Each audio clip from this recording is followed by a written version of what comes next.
There we go. There we go. How we doing, everybody? Happy June. Jumping on for just a couple minutes here. Excited for this training today.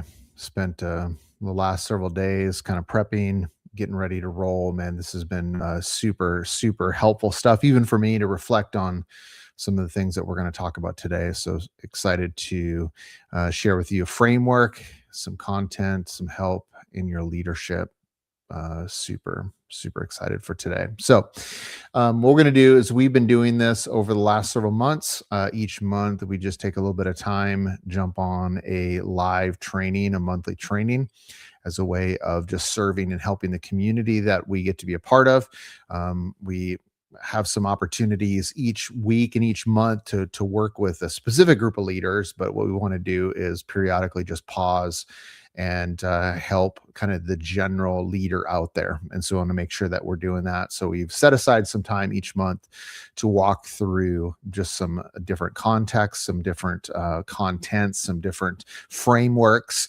And a lot of this is from the conversations that we are having with the leaders that we're working with officially that help us kind of give us information in terms of what are the conversations, where are the pain points, some of those pieces along the way as well. So excited to jump into this training today. We're going to talk really around this idea of the cost of building, right? So if you're here, maybe you are in a season where the Lord is asking you to build something significant, right? So we're going to talk about that today is in the seasons of growth and development within a ministry, a piece of ministry, that the pressure that we can feel. And so what we want to do today is this is not going to be, I'm not going to just be lecturing, but I actually want to create some space for reflection.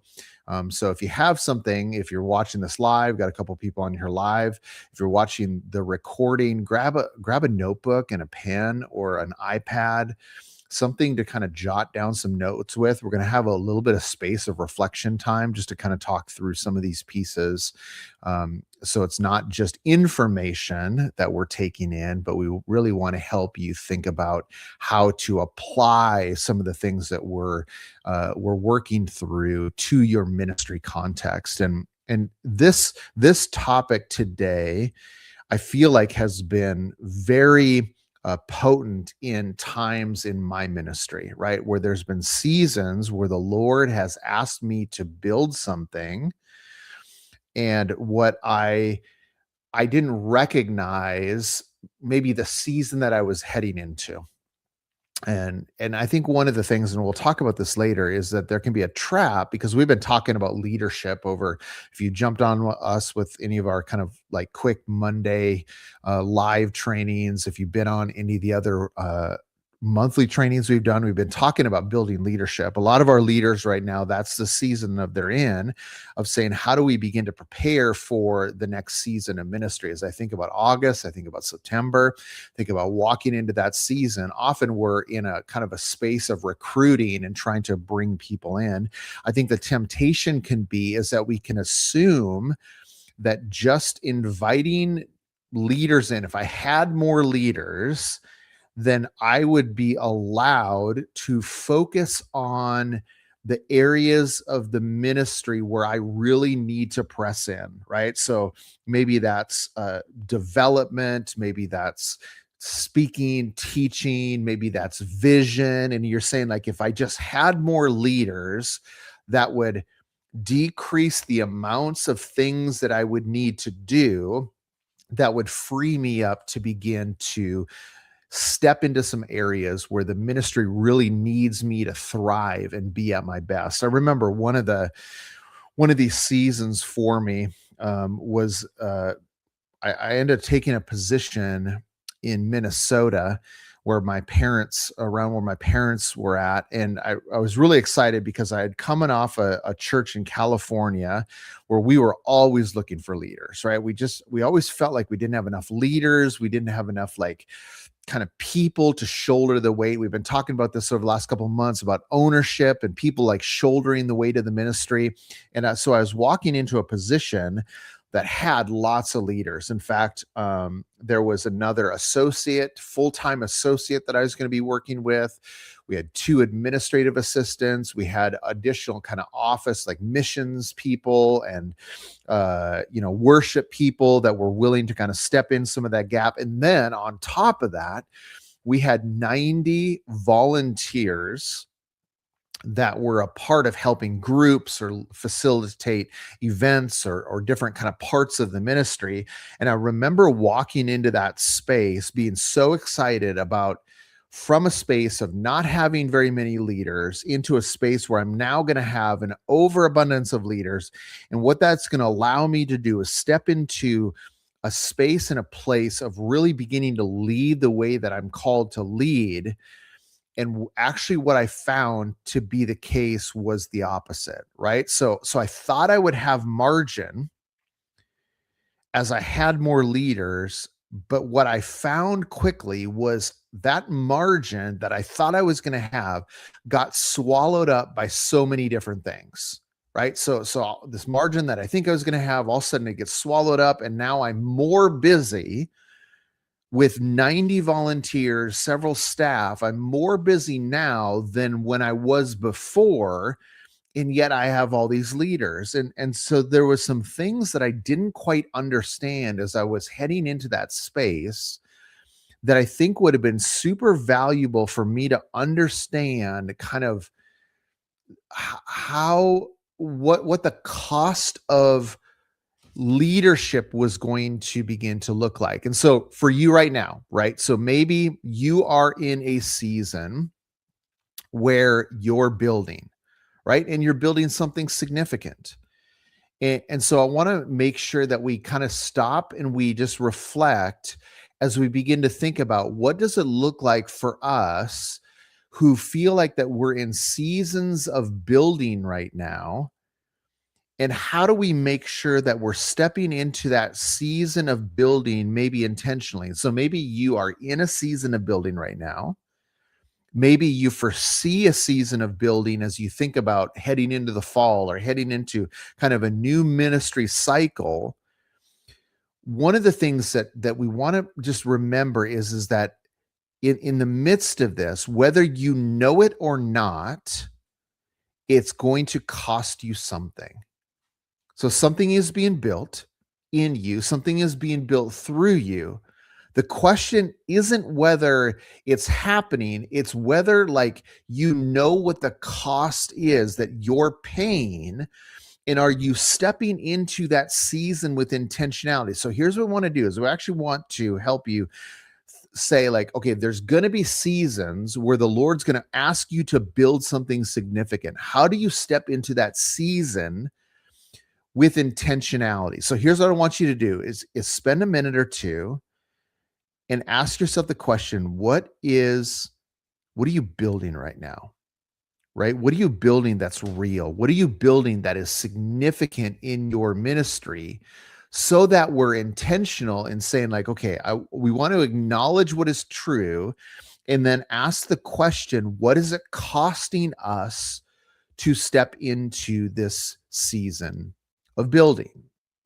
And so here's just as you think about this, you need to remember that the margin you need doesn't exist yet without intentionality.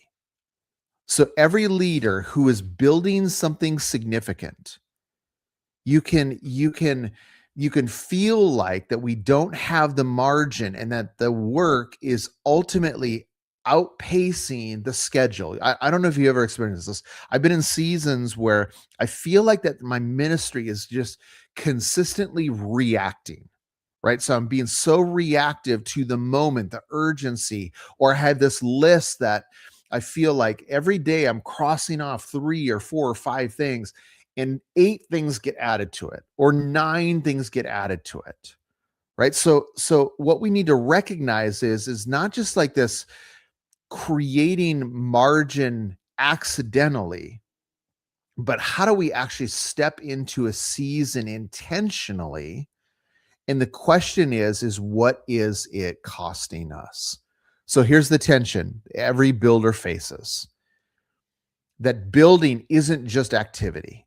It's actually costing us something. And we need to recognize that it's going to cost us something. There's no building season that we step into that it doesn't cost us something.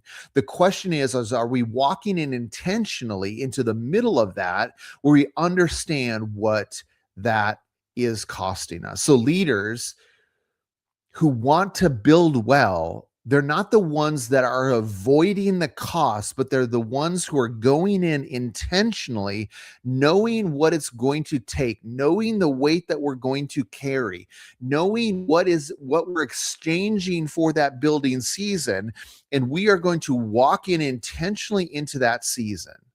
So what we need to do is we need to name the cost, right? We need to name the cost. What is it costing us as we think about moving in? So the first one, okay, is time. The first cost is time. That when we are in seasons of building, that it actually will require more time from us. And we need to recognize is what are we giving in exchange for that time? So that time has to come from somewhere, right? If you're stepping into that season, the first cost that we need to recognize is that there is a cost of time. So let's talk about time, what it actually costs us. Okay, the cost of time. It's not just your schedule. Okay, so we think about that the cost is simply just a scheduling thing. It's also our attention, right? It's our attention in being the leaders in a growing season that is losing margin. And that margin can be not just physically with our calendar, but it actually begins to lose it in our thought, our minds, what we're processing. See, here's the thing is often that's the first thing to go, right? It's not just a scheduling, it's often our attention. And so leaders in growing seasons, they're going to lose margin in the mind before they actually begin to lose on your calendar. So before you begin to feel the squeeze on your calendar, you're actually beginning to lose that margin in your mind first. And so the lie that we need to recognize is that I'll rest when the season slows down, right? I'll rest when the season slows down. I remember there's a great book I recommend to a lot of our leaders called 5 Gears. And what it talks about is that there's different moments in your life that require you to be in a different gear, right? So there's super high productive gears, there's like connecting gears, there's rest gears. And often what we do as leaders is we don't recognize that even in times of slow down, that the margin is beginning to shrink because our mind is still rolling. Our mind is still going. That gear is still moving at a high clip. And it's actually beginning before it even affects our calendars. It actually begins. So a lot of us were just like, man, once I hit the end of this season, then I'll slow down. But here's the challenge. And if you've been doing leadership long enough in the church, you recognize that one season can quickly roll into the next season, right? So some of us as leader, before the kind of the build season that we're in, before it even ends, we're beginning to think and emotionally begin to put ourselves in the next season. So we roll from one build season right into another build season. And yet we still tell ourselves, like, once this season ends, then I'm going to slow down. Once we finish fall kickoff, then I'm going to slow down. Once we finish a building campaign, once I train our leaders, then I'm going to slow down. But the problem is that season quickly rolls into another season. And all of a sudden we look back and we're like, man, this has been like 4 or 5 build cycles with no intentional downtime, rest, or margin built into our lives. So number one is it costs us time. Here's the second cost. The second cost is it costs us relationships. When we're in a build season, we need to recognize that there's going to be a weight relationally that a lot of people are going to feel around us in our ministry, in our homes, in our leadership. So there can be distraction, right? So distraction causes us to give less to the people who are closest to us. Not that you don't love them, but because the building season is requiring more mental bandwidth, more mental energy, that there's actually a cost on the relationship because you are emotionally distracted. But secondly, you can think about that there's physical absence, right? So there has been seasons of building where it's required more time away from home, more time away from some of the rhythms and the people, right? So that absence is a cost relationally. So we need to recognize that sometimes in the build season, there's going to be a strain relationship because there's an absence. I need to be at more meetings, or it's fall kickoff and it's welcome week. And because it's welcome week, I got to be out every single night this week. And so there is sometimes a strain in our relationships because of absence. But then thirdly is it can become pressure, right? So the people who believe in us the most, the people who are with us, this can be your spouse, your closest leaders, your children, they feel the strain. Let me say this. They feel the strain before anyone else does. They feel that pressure that you are carrying. That pressure bleeds into the relationships of the people who are most close to us. One of the stories that I'll never forget. So we were in a season of trying to sell our house, and almost for 2 years we were trying to sell our home, right? And I remember just 2 years of, I felt like pressure of, like, if you've sold a home before, you get a call request for a showing, and then everybody's got to like clean up and make sure the bathroom's clean, and you do that and you get the dogs out and you mop and like all this kind of stuff. And this happened for 2 years, right? Almost a year ago to the date of when we recorded this, the beginning of June, we sold our house. I was actually volunteering at our church's youth camp. And so I was doing some volunteering there. And so I'm kind of stepping out as I'm volunteering, and we're in this conversation. We got an offer, put a counter offer, going back and forth. And finally we came to an acceptance of the offer and saying, okay, we're going to move forward with this. And I remember going to find my daughter, Riley, and my son, Drew. So I told Drew, he's super excited. I told Riley, and she immediately broke down and cried and just started weeping. And her friends come running up, Riley, what's wrong? What's wrong? What's wrong? And she said, we finally sold our house. And it so much pressure, and it's over. And it was like this, like the Lord gave me this snapshot, right? In that moment where I began to recognize, maybe for the first time, the weight that my daughter was carrying, the pressure that I was carrying was being transferred in our relationship to her. And so not only does it cost us time, but it actually can cost the relationships around us when we're called to build. So here's when we think about, like, what does it actually cost us?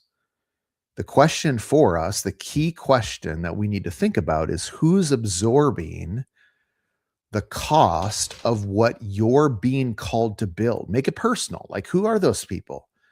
Is it your kids? Is it some of your key staff? Is it your spouse? Like, who are those people that are absorbing what you're being called to build, and are we acknowledging it? Because the key question for us is, do they know that you know what it's costing them? Because I think a lot of times we think we're isolated, and there is a reality that we need to communicate to them, that we understand that what they're carrying, what they're experiencing, and I'm acknowledging those things of what they're carrying is actually costing them. And here's the truth, that building something significant can change our relationship before it really benefits them. So you think about, like, sometimes our kids, right, as we're called into ministry, carry the weight of what we're called to build, and other people get to experience the benefit of that. They experience the change in the relationship before they ever experience the benefit, right? So we need to acknowledge that those things are real. This is not a warning. This is just a reality. And the question is do we have the awareness, or are we just building? I'm called to do this. We got another fall kickoff. Am I conscious of what we are called to build? So here's what I want you to do. I want you to take just a moment. We want to pause here. And I want to create a little bit of space for some reflection. I want to ask you the question, which cost has shown up most in the last 30 days? Has it been the margin and time, or has it been the relationship? So I want you to reflect about it. In what you're being called to build right now, what has it affected most? Has it affected your time, or has it affected your relationships? And here's the second question. What's the cost you've been aware of but haven't named out loud quite yet? So I'm going to give you the 30 seconds. I'm going to let my dog in because he's scratching on the door. Reflect on those two questions for just a minute.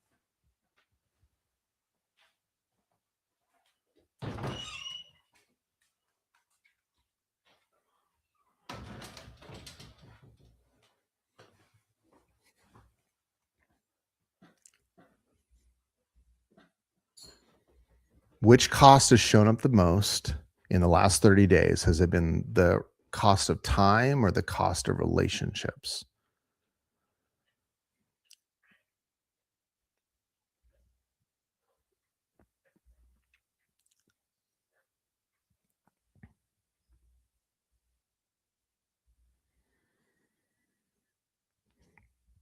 Okay, 3 costs of building well. Let's keep going here. We're gonna hit the last one.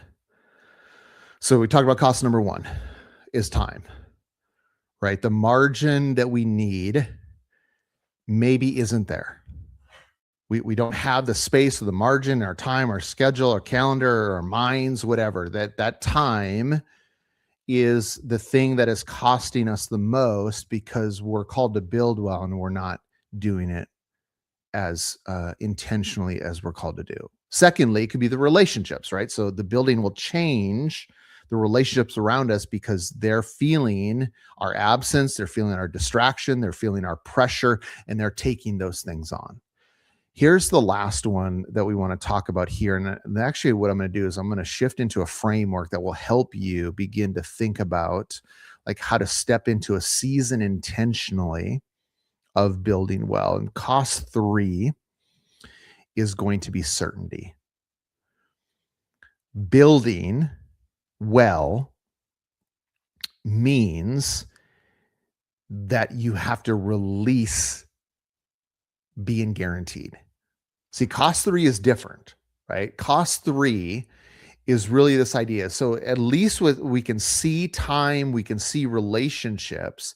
The challenge with cost 3 is that this one often can feel like you're in the dark because it's certainty, and often this can become the hardest one for us to carry. Okay, so let's talk about cost 3.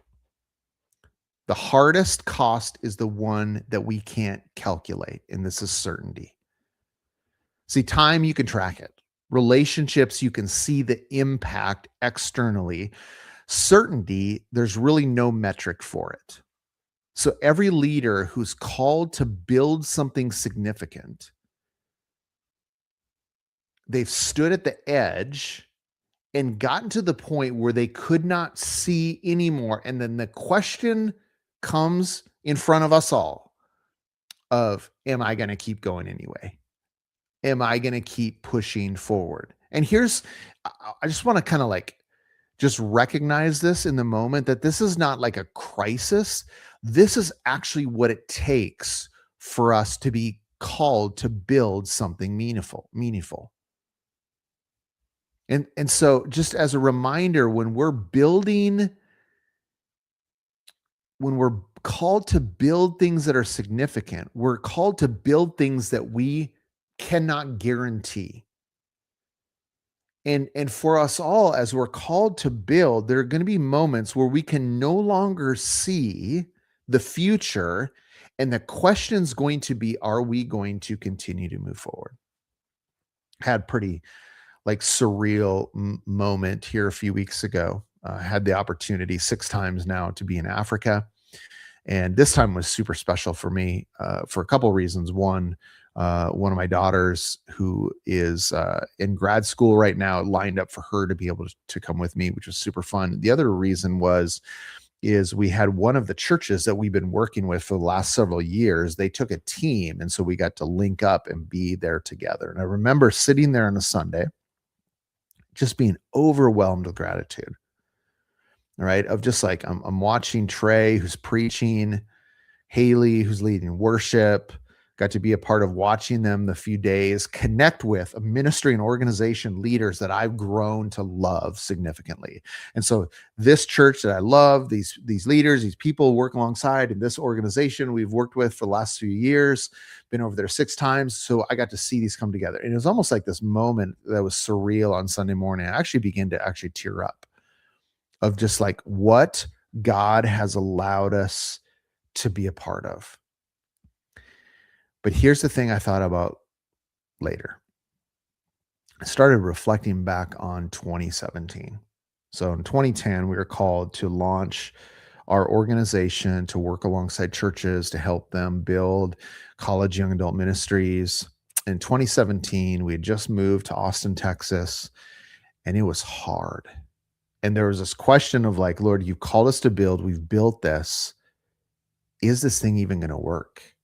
Like, is the things that we've dreamed about and been building towards and laboring and praying and pleading with the Lord, are these things going to even work? And I remember being in 2017, this question of like, maybe I should just go back to working in a church. Right? Maybe I should just like, this has been a good run, got to be a part of these things. And there's this like moment where I could no longer see the future, right? Where there was no certainty in us moving forward. And the question was going to be, am I going to continue to move forward, or am I going to give up? And here's what I want to remind some of you who are watching and listening here today. There is going to be a moment when God calls you to build something, when the question will be, should I just walk away? Should I give up? Is it worth the sacrifice? Would it be easier to go back and do X, Y, or Z? Right? And the cost is that certainty, the ability to continue to move forward, the ability to continue to press in to say, this is what God's called me to do, and I'm going to continue to move forward. So as we think about this new conviction, Here's what I want to kind of pivot us towards here for the next few minutes.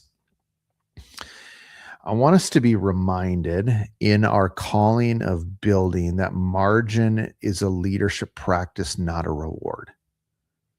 That margin is a habit and a practice that we need to become better as leaders, not a reward for working harder. I remember several years ago, somebody was like kind of dissecting Genesis chapter 2. And if you read Genesis chapter 2, there's this interesting pattern where Genesis says there was evening and then there was morning the second day. There was evening and then there was morning the third day. And it's really interesting because in our Western culture, we think about the day starting in the morning and ending in the evening. And so what that creates in us is this thought that rest becomes a reward for working hard. But in Eastern culture, they actually flip it around, that we don't work to rest, we rest so that we can work. And here's what I want to tell several of you, and I know lots of you who are watching, maybe live right now, you're watching the replay. Margin is a leadership principle. It's a leadership practice. And we need to become better at intentionally creating margin in our lives. So you don't earn the right to rest by finishing work. You build a practice of margin into the work itself, or you won't have the capacity to sustain what God is calling you to build. You won't have the capacity to sustain what God is calling you to build. So here's what I want to do is I want to give you a tool. We're going to call it the margin map. Okay. And I want to encourage you. We're going to do kind of two things with the margin map. Number one is we're going to identify what kind of season are you in. Are you in a before growth, a during growth, an after growth? But then what I want to do is I want to lay out the margin map for you so that next time that you are entering into a busy build season, that you can do it with intentionality, that you can do it with awareness, that you can understand the costs of what you're stepping into to begin to maintain some of that margin and to do the things that God is calling you to do. So there's three parts we want to walk through. Okay, number one is we want to talk about before growth. So think about before growth as what are you protecting? So before you head into a busy season, what are you committing to that you have to protect? But then during growth is a question of what do I need to be conscious of? What do I need to be watching for? What do I need to pay attention to? Understanding my tendencies. What are the things that I need to be looking out for in a season of growth to make sure that I'm not just giving away things that I shouldn't give and it's costing me more than it ought to cost? But then we want to talk about aftergrowth. What does restoring look like? What does post intense season look like?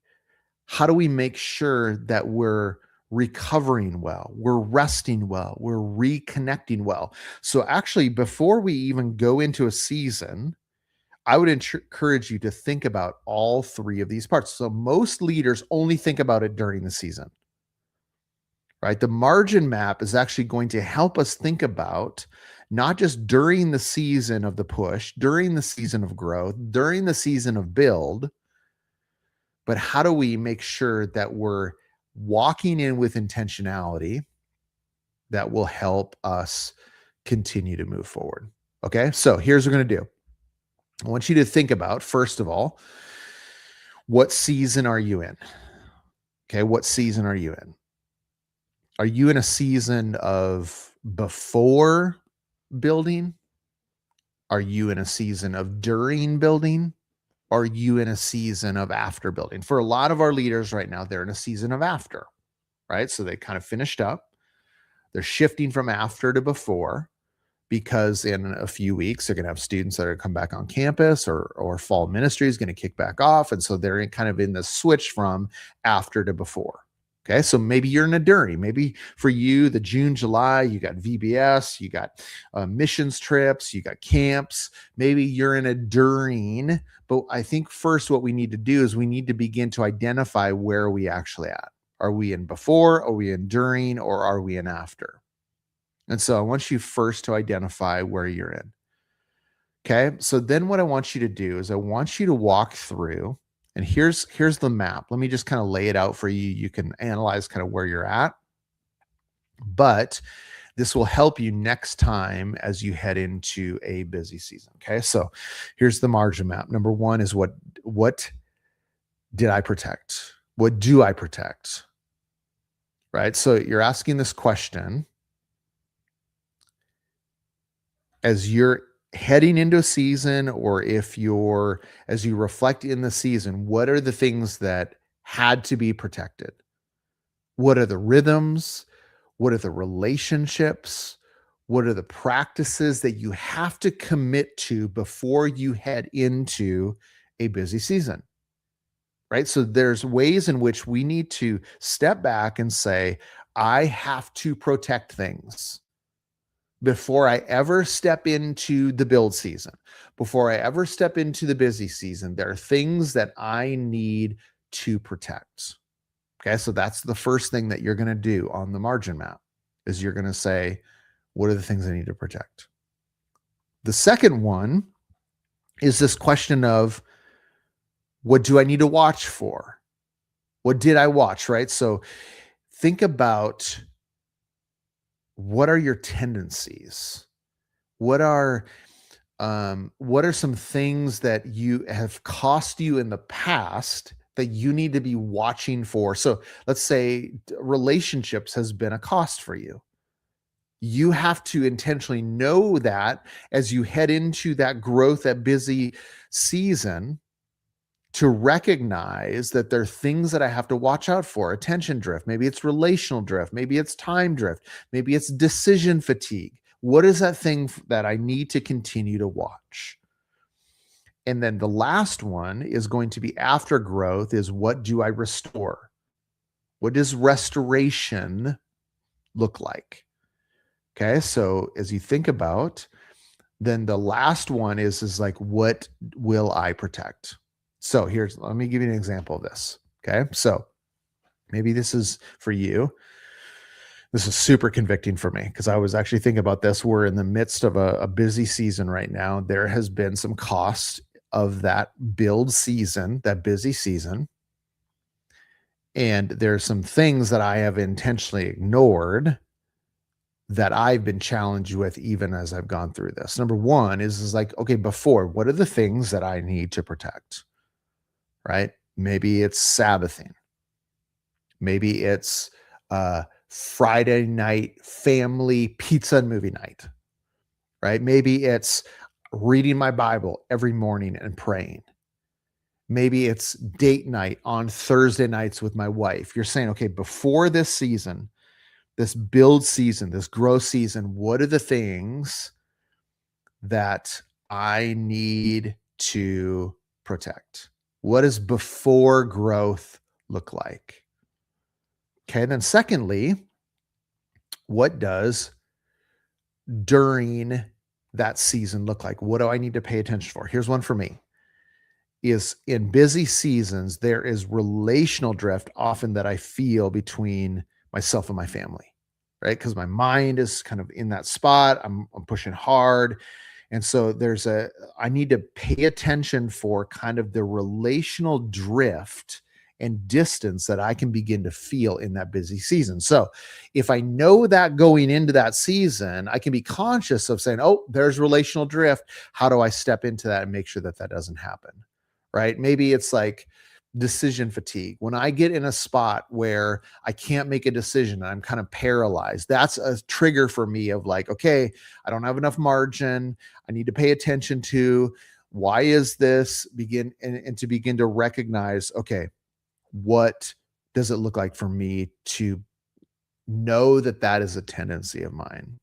And then afterwards is, what does recouping look like? What does rest look like, right? And it could be debriefing with your team after this busy season of welcome week. For the next 2 or 3 weeks of kicking off, we're going to do a debrief, right? Maybe it's gratitude.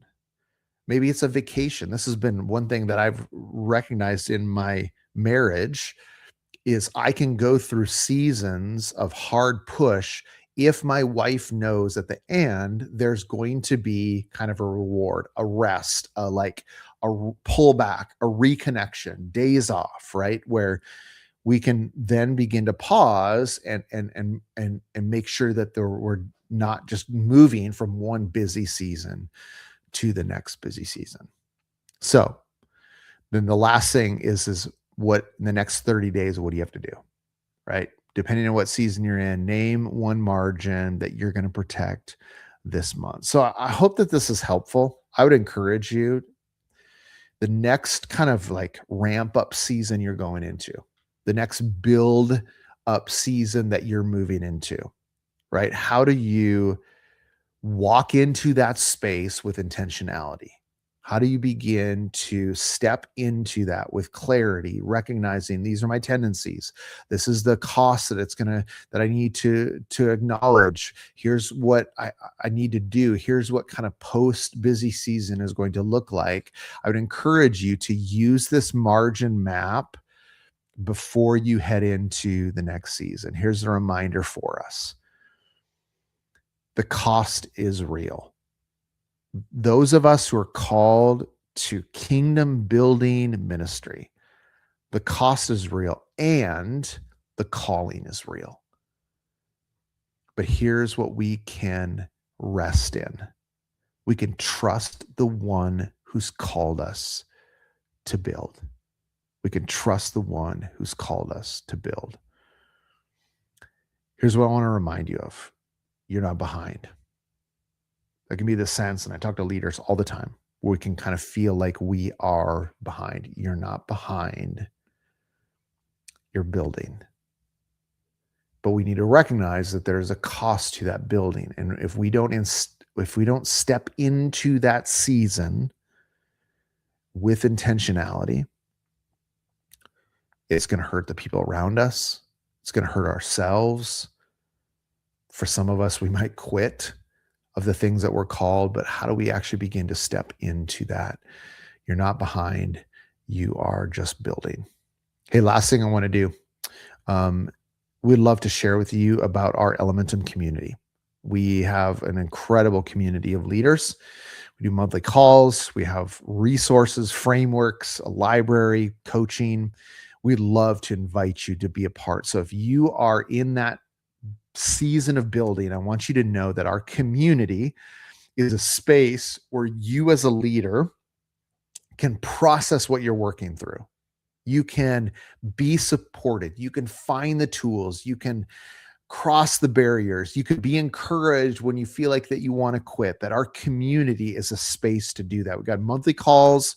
We got ongoing resources that we're doing just internally. We got some coaching, some one-on-one calls that we do with all of our different leaders. We have an incredible team of people. We'd love for you to jump into that if that's something that you are interested in. Okay. So want to encourage you to keep building, keep moving forward. Man, it's incredible to see, so inspired by the leaders that we get to be a part of, leaders that we see that are called to build significant ministry, significant transformation in the lives of college students and young adults. It's such an honor to walk alongside so many amazing leaders. If there's something you need, for sure, reach out to us. We'd love to connect with you and help you. If you have any questions on this, we would love to kind of talk through what this looks like in your context. And once again, our Elementum community, man, an amazing group of leaders who are doing this together. And we don't want you to be alone. We want to help you continue to take steps forward into what God is calling you to build into the future. Okay. Love you guys. You guys are amazing. Make sure jump on Circle. We'll put the replay on there. Let us know if you want to be a part of our community, and then we'll let you know about our July call. Excited to jump into another training next month for you as a leader. Hopefully this has been beneficial, helpful along the way. Okay. We'll see you later.